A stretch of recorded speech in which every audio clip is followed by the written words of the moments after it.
Tu es un gouffre financier, a lâché mon père. Il ne me regardait pas. Il fixait le blizzard qui faisait rage de l'autre côté de la vitre du 4x4. Sors, a ajouté ma mère, la voix calme. Le fonds fiduciaire rapporte davantage si tu deviens une tragédie. Chloé, ils n'ont pas attendu que je bouge. Ils m'ont traînée. Mes attelles orthopédiques ont crissé contre le cuir des sièges. J'ai heurté la neige, tremblant dans mes vêtements trop fins, regardant leur feu arrière disparaître dans le néant blanc. J'étais censée geler sur place. Je n'étais qu'une ligne comptable qu'ils pouvaient effacer. Puis, des phares ont tranché la tempête. Gabriel a surgi du blanc. « Ça va aller », a-t-il chuchoté. Je ne t'ai jamais oublié. Laissez un commentaire pour me dire d'où vous écoutez cette histoire et quelle heure il est chez vous. J'aimerais savoir qui se tient à nos côtés aujourd'hui. Je me suis réveillée en m'attendant à la brûlure des engelures. Je m'attendais à ce que le silence de la montagne soit la dernière chose que j'entende. Au lieu de cela, je me suis réveillée avec l'odeur du cèdre et le crépitement d'un feu. Je n'étais pas à l'hôpital. Les murs étaient en bois massif, fortifiés contre la tempête qui hurlait dehors. J'ai essayé de m'asseoir, et la panique familière m'a percuté la poitrine. Mes jambes semblaient lourdes, inertes. Le vieux conditionnement s'est enclenché instantanément. La croyance que j'étais brisée, que j'étais un boulet, que j'avais besoin d'eux pour survivre. Doucement, Chloé, tu es en sécurité. La voix venait de l'ombre. Gabriel. Il était assis dans un fauteuil en cuir, m'observant avec une intensité qui me déstabilisait. Il avait l'air différent de l'agent de sécurité du domaine dont je me souvenais de mon enfance. Il était plus vieux maintenant, plus dur. Où suis-je? Ma voix n'était qu'un croassement sec. Est-ce qu'ils reviennent? Gabriel s'est levé. Il n'était pas menaçant. Il bougeait avec une grâce silencieuse et létale. Non, ils ne reviendront pas. Ils t'ont laissé là-bas, Chloé. Ils sont partis et t'ont laissé geler. Le souvenir m'a frappé comme un coup physique. Les sièges chauffants du 4x4, ma mère vérifiant son rouge à lèvres dans le miroir de courtoisie, pendant que mon père expliquait, calmement, que je coûtais trop cher à entretenir. Le bruit de mes attelles sur mesure raclant le cadre de la porte, alors qu'il me traînait dehors. Pourquoi? Ai-je chuchoté. J'ai tout fait correctement. J'ai pris mes médicaments. Je suis restée silencieuse. J'étais reconnaissante. L'expression de Gabriel s'est assombrie. Il a fouillé dans sa poche et a posé une petite fiole ambrée sur la table de chevet. Je l'ai reconnu instantanément. C'était le supplément vitaminé que ma mère me donnait chaque matin avec mes tartines, celui dont elle jurait qu'il aiderait mon énergie. Même si je m'évanouissais toujours 1 heure plus tard. Ce n'est pas une vitamine, a dit Gabriel, la voix basse. C'est un sédatif. Un agent paralysant utilisé pour les gros animaux, sous-dosé pour garder un humain docile. Il ne te soignait pas, Chloé. Il fabriquait une patiente. J'ai fixé la fiole. Non. Je suis malade depuis mes 14 ans. Les spécialistes ont dit. Les spécialistes qu'il payait disaient ce qu'il fallait pour que les chèques soient encaissés. M'a-t-il coupé? Réfléchis. Quand es-tu tombé malade? Juste après la mort de ton grand-père. Juste après la création du fonds fiduciaire. Un fonds qui verse une rente annuelle pour tes soins, mais seulement si tu restes invalide. Il démantelait ma réalité, brique par brique. Chaque regard compatissant de ma mère, chaque fois que mon père me portait parce que j'étais trop faible, c'était une performance, une escroquerie au long cours.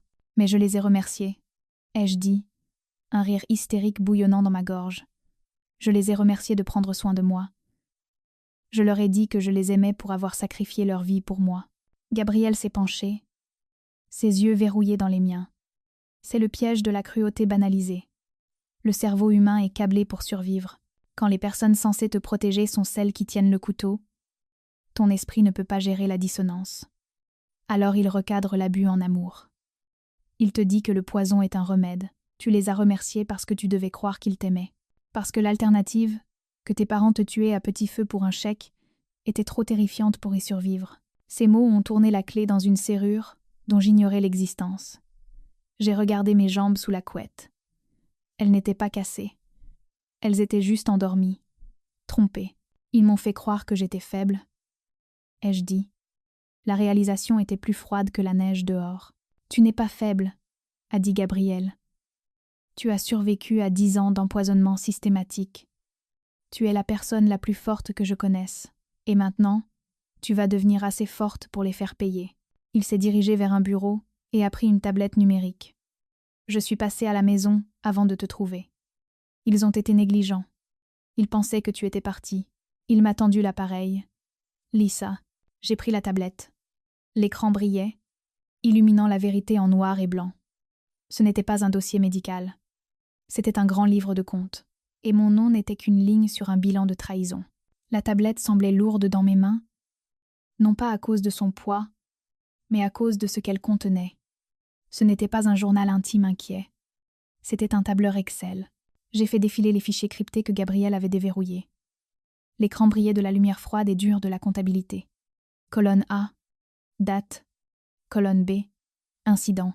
Colonne C, retrait. J'ai scrollé jusqu'à l'entrée de mon 18e anniversaire. C'était l'année où j'avais raté ma remise de diplôme à cause d'une crise soudaine et violente. Je me souvenais de ma mère pleurant à mon chevet, me disant à quel point j'étais courageuse de combattre une maladie si terrible. Sur l'écran, l'entrée indiquait dosage augmenté à 40 mg. Crise induite. Audience de compétences retardée. J'ai regardé l'entrée financière correspondante. Perte capital risque. Start-up tech. Couverture requise. 180 000 €. Ma crise n'était pas une tragédie. C'était un bordereau de dépôt. J'ai continué à faire défiler, les yeux brûlants. Chaque fois que j'allais mieux, chaque fois que je montrais un signe de force ou d'indépendance, il y avait une entrée correspondante pour une augmentation de dosage. Et juste à côté, un achat. Une nouvelle voiture. Une rénovation de la maison de vacances à Deauville. Un mauvais pari boursier à couvrir. Ils ne m'avaient pas juste empoisonné. Ils avaient monétisé ma souffrance. La rente annuelle du fonds de mon grand-père s'élevait à 750 000 €, payable à mes tuteurs tant que je restais médicalement invalide. J'étais une rente avec un pouls. Il tenait des registres détaillés, a dit Gabriel depuis l'encadrement de la porte. Sa voix était dénuée de pitié, ce que j'ai apprécié. La pitié m'aurait brisé. Ton père est méticuleux concernant ses actifs. Je n'étais pas une fille, ai-je dit, ma voix sonnant étrangement à mes propres oreilles. J'étais un portefeuille d'actifs. Gabriel s'est dirigé vers la télévision murale et a pris la télécommande. Tu dois voir le reste. C'est en direct. Il a appuyé sur le bouton marche. L'écran s'est allumé, montrant une chaîne d'informations locales. Le bandeau en bas disait « Héritière disparue dans le blizzard. Les parentes, implorant de l'aide. » Ils étaient là. Richard et Isabelle. Ils se tenaient à un pupitre sur la place du village, des flocons de neige dérivant autour d'eux comme des accessoires de cinéma. Ils étaient vêtus de laine noire, sombre et coûteuse. Ma mère serrait un mouchoir contre ses yeux secs. Mon père avait son bras autour d'elle. L'image même du chagrin stoïque. « Notre fille Chloé lutte depuis longtemps », disait ma mère dans le micro, sa voix tremblant à la perfection. Sa santé mentale a été fragile. Nous avons tout essayé. Nous avons essayé de la protéger d'elle-même. J'ai fixé l'écran. Elle était bonne. Elle était terrifiante de talent. Elle a refusé ses médicaments hier. A ajouté mon père, la voix grave. Elle délirait. Elle a exigé qu'on la laisse sortir de la voiture. Nous avons essayé de l'arrêter, mais elle a couru dans la tempête. Nous avons cherché pendant des heures. Mais le blizzard, il s'est tu, regardant ses chaussures. Nous craignons le pire. Nous voulons juste faire notre deuil. Il peignait le portrait d'une fille instable et suicidaire qui s'était éloignée pour mourir. Il plantait la graine de ma folie pour que lorsque mon corps gelé serait retrouvé, ou jamais retrouvé, personne ne pose de questions. Il prononçait mon éloge funèbre alors que je respirais encore. J'ai baissé les yeux sur mes jambes. Les jambes qui, selon eux, ne pouvaient pas marcher. Les jambes qu'ils avaient atrophiées avec des produits chimiques pour payer leur train de vie. Je ne me sentais pas triste. La tristesse est pour les gens qui ont perdu quelque chose de réel. Je n'avais pas perdu des parents. J'avais perdu des parasites. Quelque chose en moi s'est brisé. Ce n'était pas un craquement fort, comme un os qui casse. C'était un déclic métallique et silencieux, comme le cran de sûreté qu'on retire d'une arme. Le chagrin qui m'étouffait depuis mon réveil s'est évaporé. À sa place, il y avait une clarté froide, une clarté de haute altitude. « Éteins ça », ai-je dit. Gabriel a coupé le son mais a laissé l'image de mes parents en pleurs sur l'écran. « Qu'est-ce que tu veux faire ?» J'ai regardé la tablette à nouveau. J'ai regardé le grand livre du poison. J'ai regardé les visages des gens qui avaient vendu mon enfance pour 750 000 € par an. Ils veulent faire leur deuil ? Ai-je dit, la voix stable. Je vais leur donner une faim qu'ils n'ont jamais vue venir. J'ai détaché les attelles. Le bruit du velcro s'arrachant était fort dans la pièce silencieuse, comme du tissu qu'on déchire. Elles étaient lourdes, en plastique renforcé et en acier, conçues pour me soutenir. Maintenant, en les voyant gisant sur le sol, elles ressemblaient à ce qu'elles étaient vraiment. Des chaînes. Je vais marcher, ai-je dit. Ce n'était pas une question. Gabriel s'est appuyé contre le mur, les bras croisés. Il n'a pas proposé d'aider. Il savait que je ne voulais pas d'aide. D'accord. J'ai basculé mes jambes par-dessus le bord du lit. Elles étaient pâles et fines, les muscles fondus par des années d'inactivité forcée, mais elles étaient à moi. Pour la première fois depuis une décennie, le sang qui y coulait n'était pas coupé au sédatif. J'ai posé mes pieds nus sur le parquet. Le bois froid a envoyé un choc le long de ma colonne vertébrale. Pousse. J'ai agrippé le matelas et j'ai transféré mon poids vers l'avant. Mes genoux ont flanché instantanément. J'ai heurté le sol durement, ma hanche claquant contre le bois. La douleur était vive, immédiate et humiliante. J'ai haleté, me recroquevillant en boule, attendant le déferlement familier de la voix de ma mère. « Oh, Chloé, fais attention. Tu sais que tu es trop fragile. Laisse-moi t'aider. Lève-toi, » a dit Gabriel. Sa voix n'était pas méchante, mais elle était inflexible. « Je ne peux pas, » ai-je chuchoté, les larmes piquant mes yeux. « Mes jambes. Elles ne me tiendront pas. Tes jambes sont faibles, mais elles fonctionnent, » a-t-il dit. Les drogues ont quitté ton système. L'atrophie est réversible. Ce qui te maintient au sol n'est pas la gravité, Chloé, c'est la mémoire. J'ai levé les yeux vers lui, essuyant la sueur de mon front. Qu'est-ce que ça veut dire? Il s'est approché et s'est accroupi, gardant quelques mètres de distance. Quand on dresse un bébé éléphant pour le cirque, on l'attache à un piquet lourd avec une chaîne solide. Le bébé tire et tire, mais il n'est pas assez fort pour se libérer. Finalement, il arrête d'essayer. Il apprend que la limite est absolue. Il a pointé l'espace autour de mes chevilles. Quand cet éléphant grandit, il devient une bête de 4 tonnes capable d'arracher des arbres du sol. Mais le dresseur peut l'attacher à une chaise en plastique fragile avec un simple morceau de ficelle, et l'éléphant ne bougera pas. Il n'essaiera même pas de tirer, parce que dans son esprit, la chaîne est toujours incassable. Ça s'appelle l'impuissance apprise. J'ai regardé l'espace vide où se trouvaient mes attelles. « Tu es l'éléphant, Chloé », a-t-il dit. La chaîne a disparu. Les drogues ont disparu. Le piquet a disparu. Tu es terrifiante de puissance. Mais tu restes plantée à côté de la chaise en plastique parce que tu penses être piégée. J'ai fermé les yeux. Je pouvais la sentir. La chaîne invisible. Elle était tissée de 10 ans de fois tu ne peux pas, tu ne devrais pas, et fois tu es malade. C'était le poids fantôme des attentes de mes parents pressant sur mes épaules. Ils avaient construit une cage à l'intérieur de ma tête. J'ai ouvert les yeux. J'ai regardé la cheminée. J'ai regardé la neige dehors. J'ai regardé le livre de compte sur la table qui disait que je valais 750 000 € par an si je restais au sol. Si je restais à terre, ils étaient payés. Si je me levais, ils allaient en prison. La colère est revenue. Plus brûlante cette fois. Elle a brûlé à travers la peur. Elle a brûlé à travers le conditionnement. Je n'ai pas essayé de me lever doucement. J'ai attrapé le bord du lourd bureau en chaîne et je me suis hissée. Mes bras tremblaient, mes jambes tremblaient violemment. Les muscles s'activant dans des spasmes confus et chaotiques. « Tu es faible », a chuchoté la voix de ma mère dans mon oreille. « Je suis une bête de 4 tonnes », ai-je pensé en retour. J'ai crié. C'était un son brut, guttural, qui a déchiré ma gorge, expulsant les restes de la gentille fille qui prenait ses vitamines et disait merci. J'ai verrouillé mes genoux. Le tremblement n'a pas cessé, mais je ne suis pas tombée. J'ai lâché le bureau. J'ai vacillé. J'ai lutté pour l'équilibre. La pièce tournait, mais je tenais debout. J'étais debout.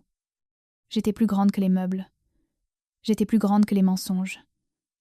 La perspective de la pièce a changé. Je ne regardais plus le monde d'en bas. Je le regardais dans les yeux. Gabriel n'a pas applaudi.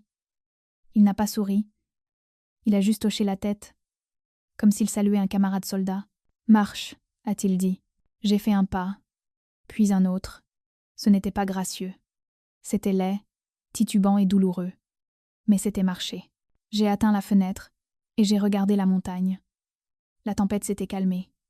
Le soleil frappait la neige. aveuglant et brillant. Je n'étais plus une patiente. Je n'étais plus une fille. J'étais une arme qui se chargeait. « Appelle le docteur Sophie », ai-je dit, ma voix stable, correspondant à l'acier dans ma colonne vertébrale. Nous avons un enterrement à gâcher. Le bruit d'un moteur de motoneige a coupé le vent dehors. 1 minute plus tard, la lourde porte en bois s'est ouverte. Le docteur Sophie est entrée. Elle a secoué la neige de sa parka avec l'efficacité d'une femme qui n'avait pas le temps pour la météo. Je ne l'avais pas vue depuis mes 14 ans, le jour où elle avait été renvoyée pour conduite inappropriée, ce qui, je le savais maintenant, signifiait avoir demandé pourquoi mes analyses de sang ne correspondaient pas à mes symptômes. Elle s'est figée nette en me voyant. Je n'étais pas dans le lit. J'étais debout près du feu, vêtue de vêtements en laine trop grands que Gabrielle avait trouvés, tenant la tablette comme un bouclier. « Chloé » a-t-elle soufflé. « Docteur » ai-je dit. Ma voix était ferme. « Nous n'avons pas le temps pour les retrouvailles. Nous avons un délai. » Elle a cligné des yeux, passant instantanément du choc à la concentration professionnelle. Elle s'est dirigée vers la table et a claqué un dossier épais à côté de la tablette. « Tu as raison, nous avons moins d'1 semaine. »« Pourquoi ? Pour ton enterrement ?» a-t-elle dit. Elle a ouvert le dossier. Ce n'étaient pas des dossiers médicaux. C'était une police d'assurance. Une assurance décès souscrite quand j'avais 3 ans. La plupart des polices pour enfants expirent à la majorité, a expliqué Sophie, son doigt traçant les petits caractères. Mais Richard a ajouté une clause, une extension de couverture pour une personne à charge souffrant de handicap sévère. Indemnité, 2 millions d'euros. J'ai regardé la date d'expiration. Minuit. Mon 23e anniversaire. C'est mardi prochain. Ai-je dit. La froide logique de la chose m'a envahi. Ce n'était pas un crime passionnel. C'était une date de péremption. Si je suis vivante mardi, la police s'annule. Si je suis vivante mardi, le contrôle du fonds fiduciaire me revient. Je deviens la gestionnaire, et non plus la pupille. Exactement, a dit Sophie. Ils ne t'ont pas jeté dans la tempête, parce qu'ils étaient fatigués, Chloé. Ils t'ont jeté parce que tu étais sur le point de devenir un passif au lieu d'un actif. Ils avaient besoin d'un corps ou d'un rapport de disparition avant que l'horloge ne sonne minuit mardi. J'ai regardé la date. Mardi, le jour où ils avaient prévu l'audience de mise sous tutelle permanente. Ils allaient me faire déclarer incompétente ou présumée morte pour débloquer l'argent avant l'échéance. C'est une liquidation, ai-je dit. Je suis juste un stock qu'ils doivent écouler. J'ai regardé du dossier à Sophie, puis à Gabrielle, qui vérifiait les moniteurs de périmètre. Une question s'est formée au fond de mon esprit. Une pièce du puzzle qui ne collait pas. « Comment êtes-vous ici ?» ai-je demandé. Gabrielle m'a trouvé il y a 3 heures. Vous êtes à 4 heures de route de Lyon. Vous n'auriez pas pu arriver aussi vite à moins que... J'ai regardé Gabrielle. Il ne me regardait pas. Il regardait Sophie. À moins que vous n'attendiez déjà. Ai-je fini? Sophie a soupiré, enlevant ses lunettes. Je n'ai pas démissionné, Chloé. J'ai été menacée. Ton père m'a dit qu'il détruirait ma licence si je parlais. Alors je suis entrée dans la clandestinité. Elle a fait un geste vers Gabrielle. Je ne pouvais pas t'approcher. Alors il y a 5 ans, j'ai engagé quelqu'un qui le pouvait. Ma tête a pivoté vers Gabrielle. Tu n'as pas juste décroché un job de sécurité, lui ai-je dit. Le docteur Sophie m'a recruté. A dit Gabrielle, la voix égale. Je ne suis pas juste un garde. Je suis détective privé. Nous montons un dossier depuis 5 ans. Nous attendions que tu aies 23 ans pour obtenir ton autonomie légale et t'extraire en toute sécurité. Mais ils ont avancé le calendrier, a dit Sophie. Quand ils t'ont emmené pour cette promenade, Gabrielle a déclenché la balise d'urgence. J'étais déjà dans l'hélicoptère. Je les ai regardés. La scientifique et le soldat, pendant 10 ans, j'ai cru que j'étais seule. Je pensais être un déchet indigne d'amour jeté dans une pièce sombre. Mais tout ce temps, il y avait des gens dans l'ombre, qui observaient, qui attendaient, qui complotaient ma survie quand je n'avais pas la force de le faire moi-même. Je n'étais pas une victime. J'étais le colis précieux qu'ils protégeaient. Vous saviez, ai-je chuchoté. Vous saviez tout. Nous en savions assez pour te sauver, a dit Gabrielle. Mais nous ne savions pas si tu serais assez forte pour riposter. J'ai regardé les attelles sur le sol. J'ai regardé l'étiquette de prix de 2 millions d'euros sur ma tête. J'ai fini de riposter, ai-je dit. J'ai ramassé la tablette. La bagarre s'est salissant. Je ne vais pas me battre contre eux. J'ai regardé Sophie. Avez-vous un tailleur à ma taille? Elle a souri. C'était un sourire tranchant, dangereux. J'en ai apporté 3. Bien, ai-je dit. Je vais les détruire. Le palais de justice ne sentait pas la justice. Il sentait la cire pour sol et la laine humide. Je me tenais devant les doubles portes en acajou de la salle d'audience 4B. À travers la petite vitre, je pouvais voir l'arrière de la tête de ma mère. Elle portait un chapeau noir à large bord, le genre qu'on porte à un enterrement quand on veut s'assurer que les paparazzis aient un bon angle. Mon père était à côté d'elle, sa posture affaissée dans une performance de chagrin dévastateur. C'était mardi. Mon 23e anniversaire. À l'intérieur de cette salle, ils demandaient au juge marchand de me déclarer présumée incapable par contumace. Ils arguaient que ma disparition dans la tempête prouvait que j'étais mentalement instable, un danger pour moi-même, et que pour la sécurité du patrimoine, le contrôle devait leur rester définitivement acquis. Ils étaient à 5 minutes de signer les papiers qui liquideraient mon existence. « Prête ?» a demandé Gabriel. Il se tenait à ma gauche, ressemblant à une statue taillée dans le granit. « Non, ai-je dit. » J'ai ajusté les poignets du tailleur anthracite que le docteur Sophie avait acheté. Il était net, sur mesure et cher. C'était le genre de costume qu'une PDG porte pour une OPA hostile. Je ne portais pas les attelles. Mes jambes semblaient faites de verre, fragiles, tremblantes, hurlant à chaque transfert de poids. Mais la douleur me connectait à la terre. Elle était réelle. « Ouvrez les portes », ai-je dit. Gabriel les a poussées. Le son du bois lourd claquant contre les butées a résonné comme un coup de feu. La salle est devenue silencieuse. Le greffier a arrêté de taper. L'huissier a levé les yeux. Mes parents se sont retournés. Pendant une seconde, personne n'a bougé. Ils ne me reconnaissaient pas. Ils cherchaient un fauteuil roulant. Ils cherchaient une fille pâle et droguée en chemise de nuit. Ils ne cherchaient pas la femme debout dans l'encadrement de la porte sur des talons de 8 centimètres. J'ai fait le premier pas. Talon. Pointe. Pouce. La douleur a fusé dans mon mollet, chauffée à blanc et aveuglante. Je l'ai ignorée. Je l'ai traitée comme une ligne de mauvais code. Je l'ai effacée. Talon. Pointe. Pouce. Le son de mes talons sur le sol en marbre était le seul bruit dans la salle. Clac. Clac. Clac. C'était un rythme de guerre. La main de ma mère a volé à sa bouche. La couleur a quitté son visage si vite qu'elle ressemblait à une figure de cire en train de fondre. Mon père n'a pas halté. Il s'est figé. J'ai vu ses yeux filer vers l'horloge au mur, puis revenir vers moi. Il faisait le calcul. Il réalisait que l'équation venait de changer. Je ne les ai pas regardés. J'ai gardé mes yeux rivés sur le juge. « Qui est-ce » a demandé le juge marchand, regardant par-dessus ses lunettes. « Ceci est une audience à huis clos. » Je me suis arrêtée à la table des plaignants.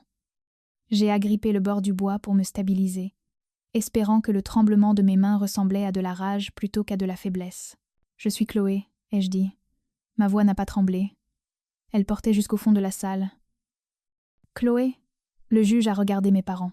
« Monsieur et Madame Sterling, est-ce que... » « Elle est souffrante », a bégayé mon père en se levant.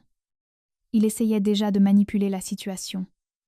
Il avançait vers moi, les mains levées dans un geste d'apaisement. « Votre honneur, notre fille délire. Elle n'a pas pris ses médicaments depuis des jours. Elle ne sait pas ce qu'elle fait. » Il a tendu la main vers mon bras. « Chloé, chérie, assieds-toi. Laisse-nous t'aider. » Gabriel a fait un pas en avant. Il n'a pas touché mon père. Il a simplement occupé l'espace entre nous. Un mur de muscles qui disait « Foi essaye pour voir ». Mon père s'est arrêté. « Je n'ai pas besoin d'aide, Richard », ai-je dit. Je ne l'ai pas appelé papa. Je réclame un audit. J'ai fouillé dans la poche de ma veste et j'ai sorti la tablette. Je l'ai posée sur le bureau du juge. À côté, j'ai posé l'épais dossier que le docteur Sophie avait compilé, les rapports de toxicologie de ma prise de sang d'il y a 3 jours, prouvant la présence de sédatifs paralysants. Ceci est le journal de chaque dose de médicaments qui m'a été administrée ces 10 dernières années, ai-je dit au juge. Croisé avec les dates des retraits importants du fonds familial Sterling, vous remarquerez un schéma. Chaque fois que le solde de mon fonds baissait, mon dosage augmentait. Le juge a froncé les sourcils, prenant le dossier. C'est un rapport de toxicologie, ai-je dit. Il prouve que je n'ai pas été traitée pour un trouble neurologique. J'ai été empoisonnée. Ma mère a laissé échapper un sanglot étranglé. Comment peux-tu dire ça? Nous t'aimons. Nous avons consacré nos vies à prendre soin de toi. Je me suis tournée vers elle lentement. C'était le moment, le basculement du pouvoir. Elle tremblait, serrant ses perles, jouant la victime une dernière fois. Mais le public ne marchait pas. Le greffier la fixait avec horreur. Le juge lisait le dossier avec une expression qui s'assombrissait. « Vous n'avez pas pris soin de moi ?» ai-je dit, ma voix glaciale. « Vous m'avez loué. » Je me suis retournée vers le juge. « Aujourd'hui, c'est mon 23e anniversaire. Votre honneur, selon les termes du testament de mon grand-père. À minuit, je suis l'unique administratrice du domaine. Je suis compétente, je suis présente. Et je demande la destitution de ces personnes en tant que tuteur. Votre honneur, c'est absurde, a crié mon père, son calme se fissurant. Elle fait clairement une crise psychotique. Regardez-la. Elle tient à peine debout. Je suis debout. L'ai-je corrigé, ma voix tranchant à travers sa panique. Et c'est bien ça le problème, n'est-ce pas? Si je suis debout, vous ne touchez pas l'assurance. J'ai pointé la clause de la police d'assurance que le docteur Sophie avait surlignée. Le juge l'a regardée. Puis, il a regardé mes parents. Le scepticisme sur son visage s'est évanoui, remplacé par le regard froid de la loi. « Huissier », a dit le juge calmement, « sécurisez les portes. » Mon père s'est effondré sur sa chaise. L'envie de se battre l'a quitté instantanément. Il savait que le grand livre était ouvert. J'ai regardé ma mère.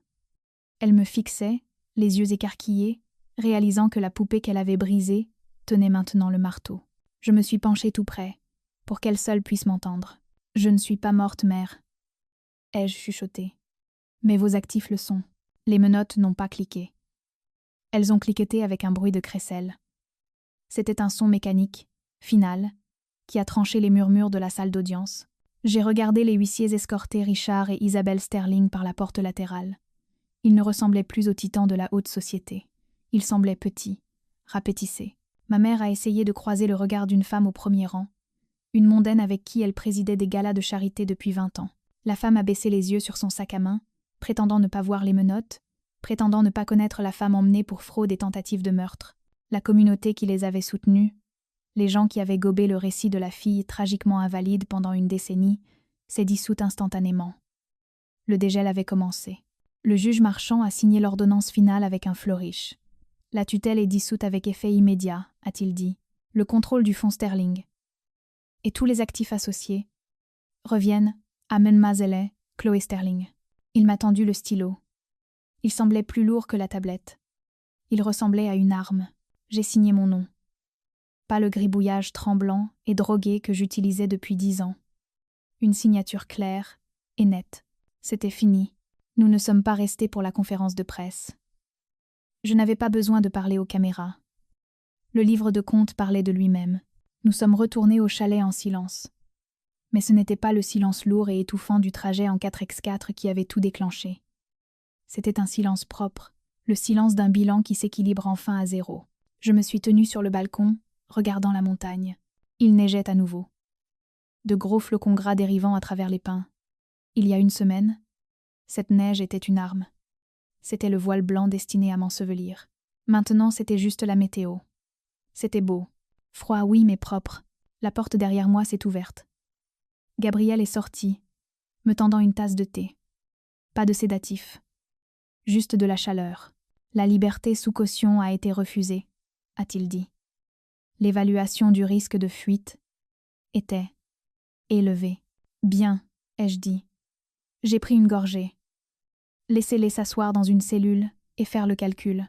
Le docteur Sophie est sorti un instant plus tard, enveloppée dans une épaisse couverture en laine. Elle s'est tenue de l'autre côté. Nous ne nous sommes pas touchés, mais je pouvais les sentir, le soldat et la scientifique. Ce n'étaient pas mes employés, ce n'étaient pas mes gardiens. C'étaient les gens qui avaient refusé de me laisser geler. J'ai regardé l'horizon, là où le ciel gris rencontrait les pics blancs. J'ai pensé à la fille que j'étais il y a 3 jours. La fille allongée dans la boue, attendant la permission de mourir. Je me suis détournée de la vue et j'ai regardé la caméra. Je vous ai regardé. Vous, ils vous ont fait sentir lourd, n'est-ce pas? Ils vous ont dit que vos besoins étaient trop importants, que vos émotions étaient trop bruyantes, que votre existence était une taxe qu'ils devaient payer. Ils vous ont traité de fardeau si souvent que vous avez commencé à vous excuser de prendre de la place. Vous avez commencé à rétrécir, juste pour qu'il soit plus facile pour eux de vous porter. Mais voici la vérité qu'ils ne voulaient pas que vous sachiez. Vous n'étiez pas lourd. C'est eux qui étaient faibles. Ils vous ont fait sentir comme un fardeau, pour que vous ne réalisiez pas que c'était vous qui les portiez. Vous portiez leurs secrets, vous portiez leur ego, vous étiez le carburant de leur feu, et ils étaient terrifiés à l'idée que si jamais vous réalisiez votre propre valeur, vous cesseriez de brûler pour eux. Si vous êtes debout sur ce rebord en ce moment, si vous êtes allongé dans le noir en attendant que le froid vous emporte, écoutez-moi, ne regardez pas en bas. Regardez en haut, il y a une main qui se tend vers vous. Ce n'est peu, être pas la main que vous attendiez. Ce n'est peu, être pas la famille. Ce peut être un étranger, un ami, ou une version de vous-même que vous n'avez pas encore rencontrée. Mais elle est là. Vous n'êtes pas un stock. Vous n'êtes pas une ligne comptable. Vous êtes une bête de 4 tonnes. Et la chaîne a disparu. Si vous avez déjà dû geler votre cœur pour survivre aux gens qui étaient censés vous garder au chaud, partagez cette histoire. Rappelons au monde que le printemps finit toujours par arriver.